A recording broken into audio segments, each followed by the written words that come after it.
I hear the whole nonsense about those that stood shorty for me. I will deal with that later on.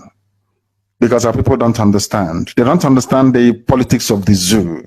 They don't understand how they play their game, but we know.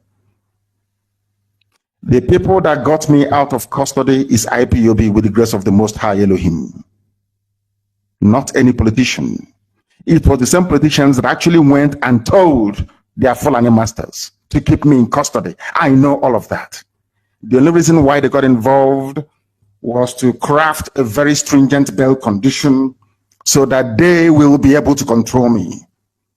Not knowing that I am uncontrollable. I am driven by my conscience to do that which is right by my people, to ensure that Biafra is restored, nothing more, nothing less. That was why they came. Some of you don't even know that a senator is not supposed to be a shorty for somebody. You don't know that, do you?